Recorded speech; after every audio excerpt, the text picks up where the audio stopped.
હાલ આઈપીએલ મેચને લઈને ખૂબ જ દુઃખદ ખબર સામે આવી રહી છે।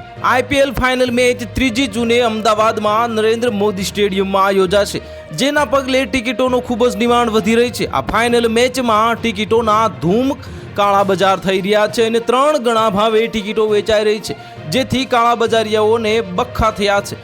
આ આઈપીએલ ફાઇનલ મેચ નિહાળવા માટે ક્રિકેટર રશિયાઓએ ભારે ઉત્સુક બન્યા છે।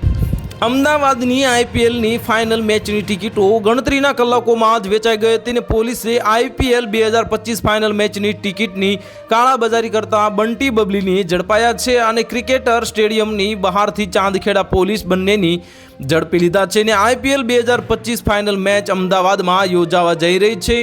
ત્યારે હવે મેચની ટિકિટોને લઈને કાળાબજારી સામે આવી છે।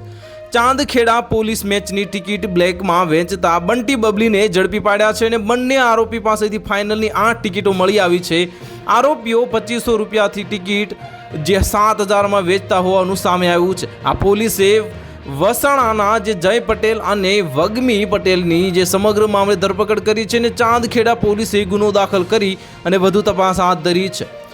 ઓનલાઈન બુકિંગ કરીને હવે કાળાબજારીયાઓ ફેસબુક વોટ્સએપ પર 3 ગણા ભાવે ટિકિટો વેચી રહ્યા છે અને જાણવા મળ્યું છે કે ₹15000 પ્રેસિડેન્ટે ગેલેરીનો ભાવ 30-35 હજારો પર પહોંચ્યો છે અને સાઉથ પ્રીમિયમ ટિકિટનો ભાવ 6500 રૂપિયા છે, જે 17000માં વેચાઈ રહી છે। તો 1500 જે ટિકિટ ₹5000માં વેચાઈ રહી છે, જ્યારે 2500ની ટિકિટ ₹75માં લેવા ક્રિકેટ રશિયાઓ મજબૂર બની રહ્યા છે। તો હાલ માટે આટલું જ, મળીશું નવી અપડેટ સાથે। જો તમને અમારા વિડીયો પસંદ આવતા હોય તો વિડીયોને લાઇક કરી દેજો, ચેનલને સબસ્ક્રાઇબ કરી બાજુમાં આવેલા બેલ આઇકનને દબાવી દો, જેથી તમને આવા સમાચારની અપડેટ મળતી રહે।